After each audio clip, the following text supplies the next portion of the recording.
어때? 말할 수 있겠어? 아, 지는 혼자면 모르겠는데. 예술 영화나 작가 영화들 진행하다 보니까 연령층이 좀 높은 편인데 오늘은 이렇게 어린 친구들도 많이 와서 가족 영화구나라는 걸 새삼 실감하게 되는 것 같습니다. 네, 그럼 지금부터 영화 만드신 비밀일 수밖에 김대한 감독님 모시고 관객과의 대화를 시작하도록 하겠습니다. 큰 박수로 환영 부탁드리겠습니다.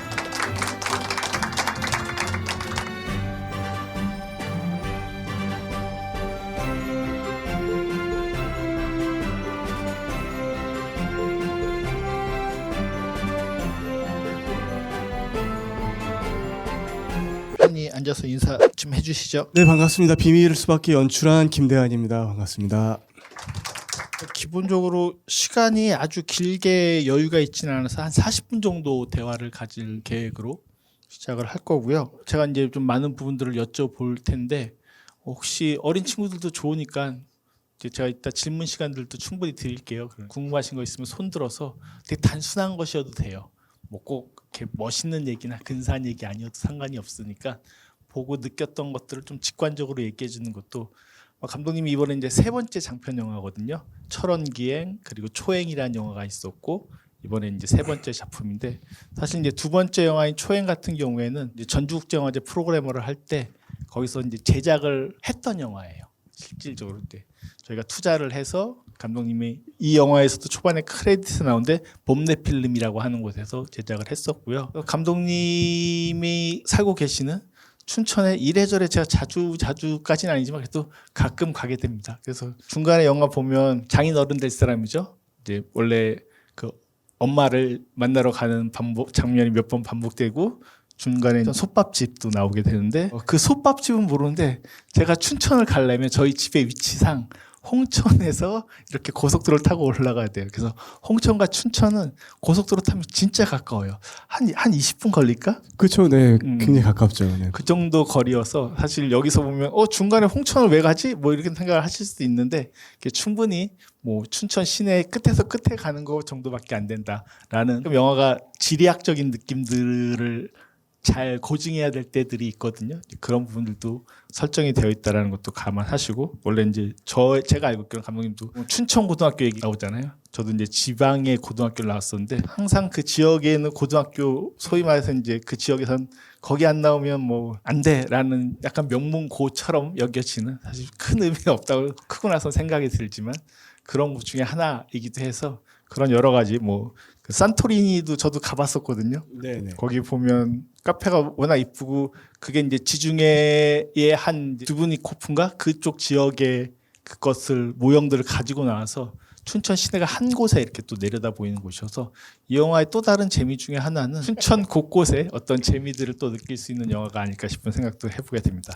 네, 제가 좀 앞에서 좀 길게 떠들었는데 좀 분위기 좀 업시켜 보려고 좀 무리하게 떠들었고요. 그래서 제가 몇 가지 질문을 드리고 약간 어려운 질문일 수 있어서 제가 미리 네. 약을 치고 이제 질문 드린 건데 네. 제가 이제 영화를 여러 번 봤잖아요. 네. 편집된 후에도 보고 전주에서도 보고 시사회 때도 보고 사실 대단히 여러 번 봐서 장면들이 지금도 거의 네. 샷바이샷으로 남을 정도가 되어 있는데 계속 보다가 이제 제가 확 잡은 것 중에 하나는 철원기행이나 초행 같은 전작들도 일정하게 보면 가족이나 커플이라고 하는 게 되게 중요한 주제가 되거나 인물들의 동선이나 움직임으로 작용을 하게 되는데 이번 영화는 훨씬 이전보다 많은 인물들이 나오는 영화임에 분명하고 기본적으로 크게 두 가족이 있고 그리고 지선이라고 하는 인물이 그 안에 이제 또 들어와 있고 사실 그 진우의 아버지는 사고로 영화 초반 시작하자마자 죽은 상태이지만 그 자리의 영역을 대신하는 게 이제 지선이라고 하는 옥주영 배우를 사실 이 영화에서 오랜만에 뵙는 것도 되게 고양이를 부탁했대 그렇게 좋아했었었는데 그 후에도 영화에 안 나온 건 아니지만 좀 이렇게 많이 도드라지지 않다가 오히려 저는 이 영화에서도 많이 보게 됐던 그런 느낌도 있었습니다. 어쨌든 하고 싶었던 얘기는 이게 보면 둘이 있는 공간들이 있어요. 영화 안에 많은 또 장면들이 그러다가 전체가 다 모여 있는 순간들이 있어요. 그러니까 쉽게 말하자면 따로 또 가치가 계속 반복되는 영화 구조라는 생각이 들었거든요. 특히 집에 방이 하필이면 3개가 있어가지고 그 장인 부부 커플이 있고 그다음에 이제 진훈의 커플이 있고 엄마와 지선이 또 같이 있고 그들끼리 나누는 어떤 둘이 있을 때 뭔가 비밀스럽거나 은밀하거나 좀 뭔가 해결해야 될 것들에 대한 얘기들을 하는 비밀의 순간이고 다 모여들면은 사실 어떤 사고가 나거나 뭔가 나중에 이제 제일 큰 난장판은 이제 노래방 분위기를 하다가 이제 그림이 발견되고 이렇게 사고가 나는 거잖아요. 그렇게 모여들 때는 뭔가 소동이 일어나는 것. 그래서 이게 5일대 샷과 전체가 다 분리될 때의 샷, 둘이 있을 때와 모여 있을 때라는 것들이 되게 영화 내내 구조적으로 되게 의식해서 찍었다라는 생각이 들 수밖에 없는 영화에서 아마 이게 아마 이 영화를 얘기할 때 가장 본질적인 형식적인 측면이 아닌가 싶은 생각이 들어서 그게 사실 제일 궁금하게 했었습니다. 그런 고민 어떻게 하셨는지. 제가 이제 세 번째 장편 영화인데 첫 번째 영화 철원기행 그리고 두 번째 영화 초행 세 영화 모두 다 가족을 주제로 그러니까 소재로 만든 영화입니다. 근데 철원기행은 강원도 철원에 2박 3일 동안 가족들이 머물면서 아버지 관사에서 머물면서 벌어지는 일들이고 초행은 20대 후반 30대 초반의 커플이 인천과 삼척을 오가면서 양가의 집안을 가보는 만나게 되는 영화거든요. 근데 이제 그렇게 두 편의 영화를 찍어 보니까 가족 영화의 흥미로웠던 지점이 좀 명확해졌었어요. 뭐였냐면 5인 가족의 캐릭터 구성으로 이루어진 영화인데 뭐 형제가 같이 있을 때 그리고 엄마랑 같이 있을 때 아버지랑 같이 있을 때의 캐릭터들이 전혀 다른 모습이 그려지는 거예요. 그러니까 여러분들도 아마 떠올려 보시면은 그런 비슷한 느낌을 받을 겁니다. 집에서 내가 아빠랑 있을 때 내가 엄마와 있을 때, 내가 형제와 있을 때, 혹은 친구와 있을 때 전혀 다른 가면을 쓰게 되잖아요. 그게 그전 작품들을 하면서도 흥미롭게 느꼈던 지점이었고 이 영화에서 필연적으로 그렇게 될 수밖에 없다라고 생각이 들었어요. 한 공간 안에 이 6명의 캐릭터들이 같이 모였을 때 따로 있을 때 같이 있을 때 가면이 바뀌게 되고 그 가면이 바뀔 때마다 본인들의 욕망 혹은 비밀들이 드러나는 것들이 관객들이 봤을 때 흥미로울 수 있겠다. 저 사람들이 모여 있을 때는 저렇게 말투며 뭐며 이랬던 사람들이 따로 있으면은 전혀 다른 멘트, 전혀 다른 태도가 등장하는 게 되게 우습다라고 생각이 들 것이고 그리고 곧 그게 우리의 모습과 닮아 있겠다라고 생각이 들지 않았을까라고 생각했었습니다. 그래서 같이 있을 때의 모습. 근데 사실 어떤 은밀한 사연들은 다 같이 있는 공간들이잖아요. 근데 가끔 이제 이상한 조합들도 보여주신단 말이에요. 대표적으로 장인어른 될 사람하고 둘이서 이제 홍천에 갔을 때 술집에서 이제 막걸리 시킬까 뭐 하면서 대화를 나눌 때 보면 이게 쉽게 그렇게 둘이 남겨진 게 되게 불편한 상황에 대한 정서들도 뭐 되게 친밀한 것뿐만 아니라 뭐 제니랑 캐릭터와 이제 있을 때와 좀 달리 그런 부분들이 확실히 또 경우에 따라서는 둘이 있어도 좋은 경우가 있고 되게 불편한 경우가 있고 그런 것들도 되게 여러 가지 많이 변주하거나 신경을 썼구나라는 생각이 들었었거든요. 그러니까 그런 고민을 안 할 수가 없는 것 같아요. 딱 제가 영화를 출발할 때 이거는 엄마의 재혼 이야기다. 라고 출발했고 그럼 흥미로운 영화적 사건으로는 뭐가 있을까? 상견례가 있으면 좋겠다. 그러면은 상견례를 가장 불편하게 보여줄 수 있을 만한 상황과 장소는 어딜까? 그들이 상견례를 하러 온 어떤 한 집안이 집으로 돌아갈 수 없는 상황. 그래서 한 공간에 머물 수밖에 없는 상황. 이런 어떤 사건으로 이제 좀 뭔가 그림이 만들어졌었고 그랬을 때 이제 진우에게 가장 불편할 수 있는 상황은 무엇일까 뭐 이런 영화적 상상들을 하게 되는 거죠. 그랬을 때 문철에게도 가장 불편한 지점은 나의 가장 보여주고 싶지 않은 순간을 가장 보여주면 안 되는 사람과 어쩔 수 없이 가게 됐을 때 이런 것들이 그들은 되게 불편하겠지만 보는 우리들은 흥미롭게 볼 수 있지 않을까라는 상상을 했었습니다. 문철은 이제 장인어른 될 사람이고 그렇게 진우랑 같이 가는 게 그쵸 가장 불편한 여정이긴 하겠죠. 또 재밌게 보았던 것들 중에 하나가 어쨌든 그 공간들이 대부분 서로의 방을 잘 침범을 안 하는데 새로운 인물들이 하나 들어와서 둘이인데 셋이 되는 어떤 그런 느낌의 순간들도 좀 재미가 있었거든요. 대표적으로 처음에 이제 진우가 눈치를 보면서 제가 안마해드릴까 들어오게 되거나 내일 뭐 춘천 여행이 좀 필요하니까 뭐 눈치를 보면서 그들의 프라이빗한 공간에 뭐 진우 어쩔 수 없이 온 것이지만 딸도 잘 오려고 하지 않는데 먼저 사이 될 사람이 등장하는 것들도 이거 나름 이 안에서도 되게 센 어떤 정서들이 느껴질 수밖에 없는 연출 아닌가 이런 생각도 했었습니다. 네네. 그 씬은 이 영화가 이제 캐릭터들이 다 모였고 이제 시작합니다. 이 영화 본격적으로 시작합니다를 좀 연출적으로도 보여주고 싶었어요. 그러니까 그 전까지는 테이크가 긴 샷들은 그래도 그 전까지 꽤 있었지만 그 씬만큼은 완전히 원샷 원테이크였거든요. 그래서 이 영화가 이제 본격적으로 시작한다는 걸 연출적으로 보여주고 싶었는데 그랬을 때 이제 모든 캐릭터들을 다 한번 끊지 말고 훑어주자라는 게 목적이었고 그랬을 때 이제 사실은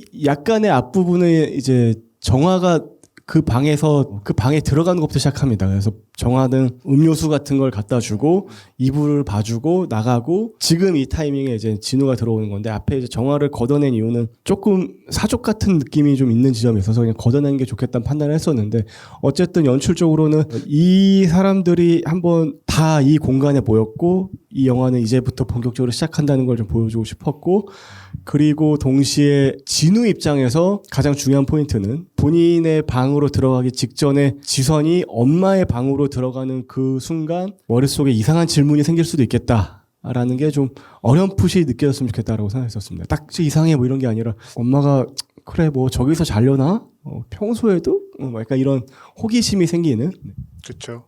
혼자 지냈었는데 갑자기 찾아온 생일 파티를 하고 있는데 찾아와서 지선이라는 인물과 있던 방으로 엄마가 스스로 들어가는 게 되게 이상해 보이겠죠. 그들로서는 이제 자연스럽지만 그런 덜그럭거림도 있고 또 재밌던 게 이제 둘이 있다가 셋이 될 때 또 뭔가 불편하지만 또 그것도 되게 귀여운 부분들 중에 하나가 어쨌든 엄마랑 그리고 이제 제니랑 같이 진우에 대한 얘기를 하면서 사진을 보여주는 장면이 있는데 그러다가 제니가 사실은 진우가 하고 싶은 게 유튜브야라고 하면서 유튜브를 보여주려고 하다가 엄마가 들어오는 바람에 이제 못 보여주고 부랴부랴 이제 엄마는 있어라고 하면서 나가버리게 되고 그 다음에 그 사진을 두고 또 얘기하는데 그 사진이 평범한 사진이 아니라 실제로는 진우의 말에 따르면 영화 속에서 잘 등장하지만 이 가족의 마지막 사진이라고 하는 것들도 이 한 공간에서 인물들이 교차하는데 도대체 몇 가지를 던지는 거야? 유튜브에 대한 비밀 그리고 사진에 대한 의미 같은 것들을 이게 이제 롱테이크일 수밖에 없는 게 아까도 이제 원신으로 찍었다는 게 끊지 않고 하나로 이제 쭉 그 안에서 들락날락 거림을 마치 연극처럼 보여주고 있는 연출 방식인 거거든요.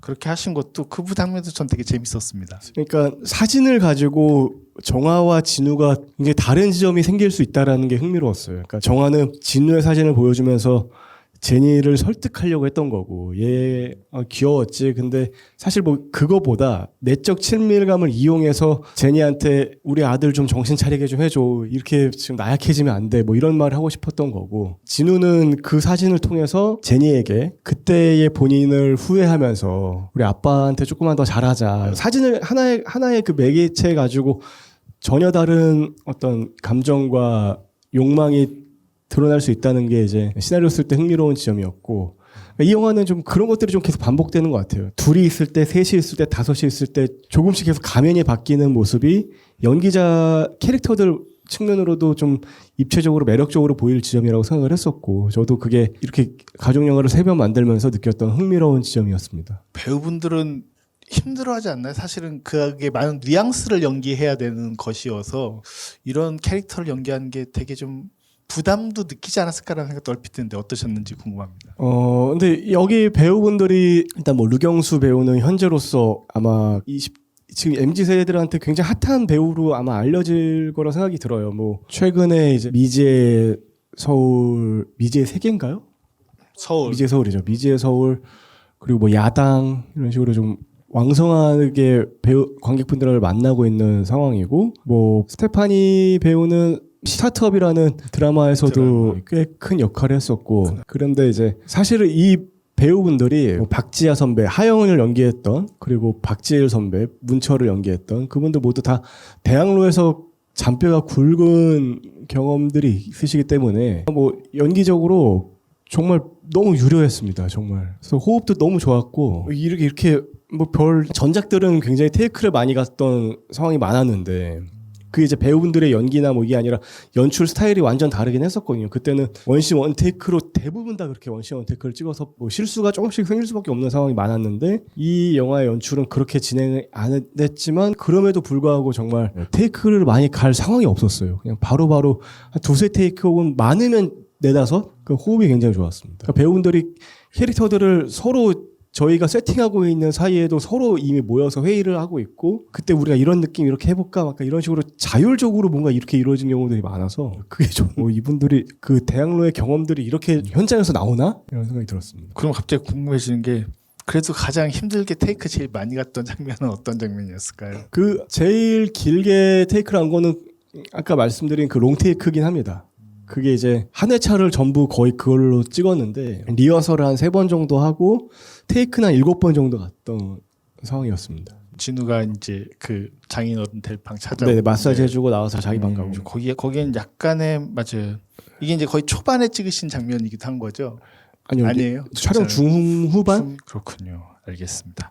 그리고 이제 이게 춘천에 대한 영화이기도 해서 뭐 춘천에서 관광 지원을 해줬나 싶을 정도로 또 많은 공간들이 나오는데 가끔 이제 정치권에서 언급되는 레고랜드도 직접적으로 나오진 않지만 이제 얘기에선 지나가고 감독님한테 이제 춘천이란 공간들이 또 되게 중요하잖아요. 그래서 꼭 이 공간은 보여주고 싶었다라고 하시는 곳이 또 혹시 영화 찍으시면서 있었는지 근데 뭐 제대로 담지 못하고 결국엔 뭐 빼뜨렸던 순간이 있었는지 포함해가지고 이 공간을 어쨌든 가족적인 거주 지역으로 선택을 해 놓으셨는데 네. 보여주고 싶었던 춘천이 뭐였을까라는 게 워낙 이제 가족 얘기가 크다 보니까 상대적으로 많이는 드러나지도 않기도 하거든요.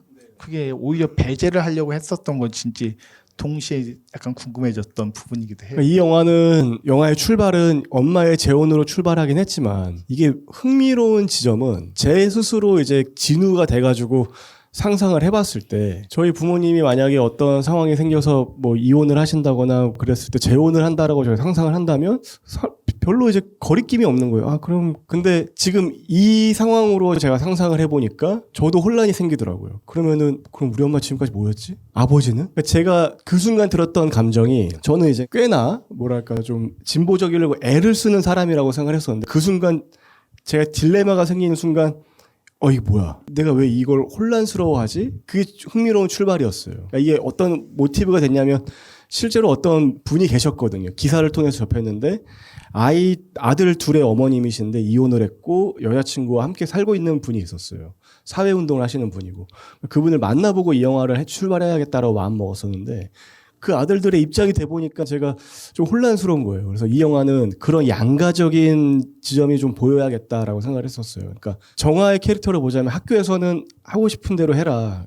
이 말이 성적이 뭐가 중요하니? 너희들이 하고 싶은 걸 찾아서 너희들이 원하는 걸 찾으면 그게 더 중요한 거야. 교육의 목적은 거기에 있어라고 얘기하는 굉장히 저희 시대의 선생님과는 다른 모습의 선생님이라고 생각이 들지만 아들한테도 그걸 강요하지만 아들이 지금까지 자신이 투자했던 유학 생활의 모든 걸 다 무로 돌리고 수포로 돌리고 유튜버를 하겠다. 그거는 또 납득이 안 되는 거죠. 그러니까 정화 또한 그런 사람인 거고. 그래서 이 영화의 어떤 그 흥미로운 간극은 거기에 있으면 좋겠다라고 생각을 했었는데 춘천에서 보여주고 싶었던 것 중에 하나는 그런 거였어요. 그러니까 레고랜드라는 곳이 제 기억 속에는 소풍으로 가면은 별로 좋았던 곳은 아니에요. 그냥 넓은 평야에 고인돌 몇 개가 있는 그래서 그냥 자전거 타고 노는. 그러니까 예전에 그 어린 시절에 초등학교, 중학교 때 소풍을 그곳으로 가면 김이 빠지는 곳이죠. 뭐 롯데월드를 가고 싶고 에버랜드를 가고 싶은데 그걸 시시하다고 생각이 드니까. 근데 그게 또 시간이 지나니까 되게 그리웠거든요. 그때가.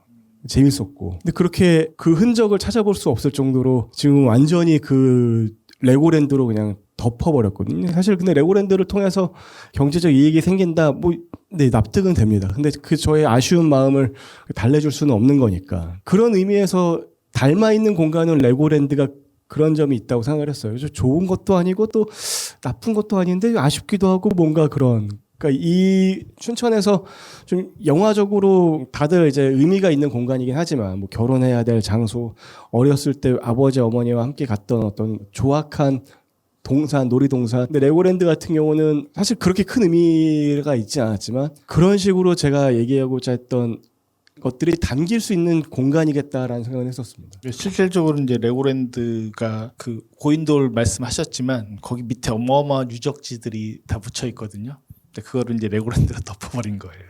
그래서 이제 계속 춘천에 복원해야 된다는 입장도 있고 이제 만들었으니까 그걸 어떻게 폐기시킬 수 있는 방법은 또 현실적으로 쉽지 않고 그렇죠. 뭐 그러니까 그런 고인돌을 돌로 보냐 문화 유적으로 보냐의 차이인 거죠. 네. 전 그 놀이동산에서 이렇게 이거 마차 같은 거 탈 모노레일. 네. 모노레일 타는 것도 그게 이제 그 놀이동산의 사이즈를 이제 가늠케 하는 거죠. 그게 제일 재밌는 거잖아요. 그곳에서 여러분들이 뭐 에버랜드 가서 T 익스프레스를 타는 것과는 다른 차원인데 거긴 그게 제일 재밌는 거예요. 근데 그런 것도 되게 이건 춘천에 대한 느낌을 좀 알고 있으면 또 더 확연하게 보여지겠다라는 생각이 들기도 했었던 그런 순간들이기도 했었습니다. 이건 이제 약간 제가 이제 비판적으로 제일 저는 좀 아쉬웠던 게 클라이막스에 해당되는 장면이었거든요. 이게 결국 그 홍천에 그 진우와 다 다녀오고 나서 이제 장인어른 될 사람이 노래방 갑자기 중단시키고 그림을 찾을 때 그 그림이라는 단서를 놓고 지성과 이제 정화 엄마의 그 관계를 의심하게 되는 순간이 저 그림만 보고 저렇게 알 수 있나? 물론 그 전에 이미 교장 선생 그 카톡이나 사진들이 이제 먼저 노출이 되기 때문에 이들이 관계가 있다는 것은 관객에게 주어지는 정보이긴 해요. 그래서 뭐 엄청나게 부자연스럽거나 이런 차원에서 말씀드린 거 아닌데 그 인물들의 내적 관계 안에서는 아버지가 그거 갖고 약간 확증 편향하는 것 같은 느낌이 좀 있어가지고 이거 더 설득력 있게 만들 수 있었던 부분 아닌가라는 생각을 좀 해봤었던. 원래는 한 씬이 있었습니다. 그 앞 편집된 씬이 있는데 네. 그 벽에 보면은 그 집의 내부를 보면은 그림들이 좀 걸려 있거든요. 그거를 이제 아버지가 보시면서 화풍이 약간 뭐 어떤데요? 뭐 후기 인상파 느낌을 많이 받는데 그런 게 있었어요. 그래서 이 문철이라는 캐릭터가 되게 꼼꼼하고 굉장히 가부장적인 그런 모습을 갖고 있지만 꽤나 그래도 그런 문화예술적인 조예가 있는 그래서 이게 딱 그냥 한눈에 그래도 그좀 그림을 보는 사람이기 때문에 가능하다라고 했던 근거는 신으로 준비하면서 마련해 주긴 했었는데 그게 넣었을 때 물론 말씀하신 것처럼 지금 이 문철의 캐릭터를 뒷받침해 주는 근거가 되긴 했지만 이게 뭐랄까 이미 그 그림이 등장한 순간 문철이 그림을 바라보면서 뭔가 좀 조예가 깊은 어떤 그게 등장한 순간 문철이 그림으로 뭔가 좀 시비를 걸겠다라는 게 또 너무 뉘앙스로 읽히나? 라는 생각이 들어서 좀 편집적으로 좀 고민하다가 빼긴 했었습니다. 그림이 되게 좋게 쓰였던 건 어쨌든 아버지 제사 때 사진을 대신해서 엄마가 그렸던 그 그림을 대체로 하고 그리고 거기에 지선이 와가지고 이제 같이 절하세요 라고 하는 장면은 너무 좋았거든요. 사실. 그림을 또 여러 가지로 고민을 하셨을 것 같은데 그 부분이 조금은 더 재밌게 쓸 수 있는 방법이 있지 않았을까. 왜냐면 사실 그림이 많이 등장하잖아요.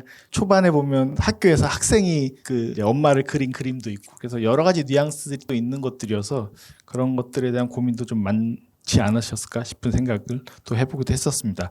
저희가 시간이 많지 않아가지고 이제는 한 15분 정도 있거든요, 최대. 그래서 제가 계속 질문하면 밤을 셀 수가 있거든요.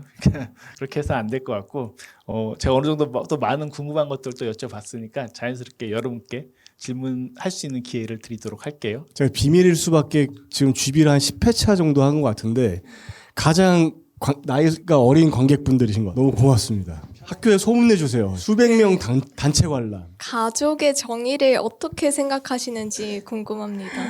가장 어려운 질문. 하필 지금 여기 저희 부모님이 앉아 계시네요. 제가 이 질문을 상당히 많이 받았는데 뭐 아직까지도 뭐 잘 모르겠어요. 그게 뭐 가족이 뭐다. 예를 들면 기타노 다케시 감독님은 일본에 정말 섬뜩한 말을 했었는데 가족이란 누가 안 볼 때 몰래 갖다 버리고 싶은 존재다라고 얘기한 적이 있었어요. 네. 원래 이제 코미디언 출신이기도 하고 독설가이기도 한 감독님입니다. 감독의 영화 보면은 굉장히 웃긴데 굉장히 잔인한 그런 영화거든요. 그래서 그 멘트가 그 감독의 영화와 정말 결이 딱 맞는 느낌이 들긴 하는데 저는 뭐 그렇게 생각하진 않고요. 저는 세 편의 이 영화 모두 가족에 대해서 내가 잘 알고 있으니 영화로 보여줘야겠다가 아니라 저도 궁금해서 이걸 영화로 한번 탐구해보고 싶었던 마음이 있었거든요. 근데 사실 뭐 그거를 잘 알면 가족이란 뭡니다라고 딱 이렇게 정의를 내릴 수 있는 사람이라면 너무 좋겠지만 그걸 잘 알면 제가 뭐 영화가 아니라 다른 걸 해야 될 수도 있다라는 생각이 드는데 지금까지 드는 생각은 이 영화에서 그냥 만들면서 들었던 생각은 거리가 중요한 것 같아요. 거리. 너무 가까워도 불편한 것 같고 너무 멀어도 안 좋은 것 같고 이 어느 정도의 벽과 거리가 잘 유지되는 그게 가장 이상적인 관계 아닐까라는 생각을 했었습니다. 근데 그 벽이 무너질 때도 많고 그렇죠. 네. 감독님 생각하는 이상적인 가족인고 질문은 이상적인 가족이 아니라 네. 도대체 가족은 뭐라고 말할 수? 근데 본인은 가족 좋아하는 거죠? 좋아할 거라 생각이 들고. 근데 사실 감독님도 결혼을 하셨고 아이도 있거든요. 되게 귀여워요. 네. 그래서 사실 영화도 어떤 나이가 들어감에 따라서 감독의 영화들도 변하는데 초행 때 봤을 때 그때 이제 결혼 안 했을 때 네네 결혼 전입니다. 그때 영화랑 이 영화랑은 완전 좀 다르다는 느낌을 전 받거든요. 그런 점에서 가족은 결국 감독을 변하게 하는 거 아닌가? 또 제 정의이긴 한데. 맞습니다. 네, 저도 제가 이렇게 될 줄 잘 몰랐어요. 네. 지금도 이제 제 아이랑 같이 왔거든요. 왜 같이 왔냐면은 아이에게 관객과의 대화를 보여주고 싶어서가 아니라 와이프가 회사를 갔으니 어떻게 할 수가 없는 거예요. 데리고 와야죠. 육아를 제가 거의 전담하고 있는 상황입니다. 네, 그러니까 제가 제 아이가 엄마라는 말보다 아빠를 먼저 했거든요. 육아를 전담하는 그런 상황이 됐는데 저도 상상을 못했어요. 가족이 날 변하게 한다. 맞습니다. 도움이 되셨으면 좋겠고 혹시 또 다른지 뭐 편하게 네.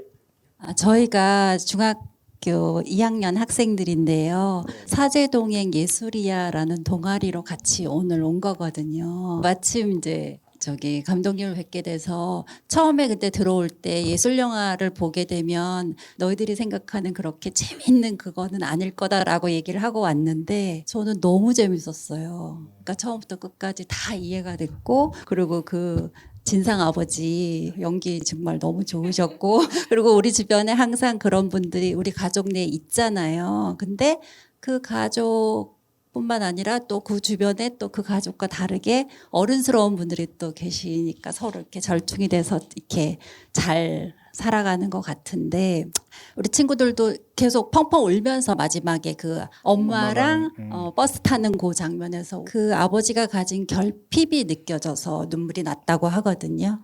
그런 거를 이렇게 한눈에 직관적으로 다 느낄 수 있었던 시간이 너무 감동적이었고요. 근데 제가 궁금한 거는 마지막에 그 교장선생님한테 얘기하고 딱 사라지면서 그렇게 불빛이 반짝반짝하면서 다른 건 다 이해가 됐는데 그 마지막 부분은 그게 어떤 의미인지 그게 좀 궁금했습니다. 그 노래방 불빛. 네. 네. 이 영화에 어떤 미술적인 키워드가 있다면 좀 비비드했으면 좋겠다라고 생각했습니다. 그러니까 원색적인 점들이 좀 많이 드러났으면 좋겠다. 그래서 왜 그러하냐라고 한다면 이 영화는 가족 영화지만 그리고 수많은 캐릭터들이 등장하지만 그들이 갖고 있는 컬러가 굉장히 다 다르잖아요. 캐릭터들이. 그래서 지금 이 세계가 이 세상이 그런 다양한 사람들이 지지고 볶고 엉켜 사는 것처럼 뭔가 이렇게 컬러로 이게 좀 드러났으면 좋겠다라는 생각이 들었고 마지막 이미지 같은 경우는 저한테는 그게 좀 관객분들이 어떻게 느끼셨는지 모르겠지만 저는 그게 정화를 향한 저의 응원이었거든요. 힘을 내라. 이제 당신 앞에 놓여진 일들이 이제 정말 가시밭길일 텐데 지금의 그 의지 혹은 다짐을 잃지 말고 견뎌내서 그냥 쭉 좋은 삶을 살길 바란다라는 어떤 응원? 그래서 그 조명으로 뭐 응원봉의 불빛 뭐 그런 것처럼 응원의 빛이 그에게 닿았으면 좋겠다라고 생각했었습니다. 살짝 이렇게 뿌옇게 네네. 되면서 사라졌거든요. 네네네. 반짝반짝 이게 아니라. 그러니까 그게 좀 어떤 축제를 가면은 그 다양한 컬러의 풍선들이 막 있는 축제들이 있거든요. 그 이미지처럼 보였으면 좋겠다고 생각해요. 감사합니다. 네. 또 다른 질문 받아보도록 하겠습니다. 네요. 네네. 장인 그 역할 맡으신 분이 그 엄마 집에 선물 사서 들어가지 못하고 그냥 나오는 씬을 마지막으로에 넣으신 게 이유가 좀 가족과의 화해를 하고 싶으신 건지 아니면 하지는 못하지만 하고 싶은 마음은 담으신 건지 네네. 그게 궁금했어요. 저는 거기까지 간 것도 문철은 큰 용기를 냈다고 생각해요. 그러니까 이미 두 번째 간 거긴 하지만 이번에는 선물까지 사들고 가는 건 엄마를 마주하고 싶어서 간 거잖아요. 근데 뭐 화합이라기보다 용서를 구하러 간 거라고 생각을 했고, 이게 왜 그러냐면 우리 세대는 아직까지 제 동료나 제 또래의 친구들을 보면은 아 나는 부모님이랑 뭐 이렇게 싸워가지고 의절했어 이런 친구를 본 적은 없거든요. 근데 저희 아버지 세대들의 할머니와 할아버지의 관계를 보면은 그런 분들이 집집마다, 그러니까 형제가 워낙 많으시니까 한두 분씩 꼭 계신 거예요. 그게 참 흥미롭다라고 예전부터 생각을 했었는데, 저희 집에도 그런 분이 계시고, 그분은 어떻게 살고 있을까? 만약 지금까지 계속 계신다면 마음속 한켠에 되게 뿌리 깊은 후회가 있지 않을까? 미안함과 용기 내서 좀 용서를 구했으면 좋겠다라고 생각을 했었고, 그분들이 이 영화를 볼 확률은 굉장히 떨어지긴 하겠지만 그분들도 마치 이 영화의 문철이 본인 사연과 같다면 이게 좀 노크를 했으면 좋겠다라는 생각이 들었습니다.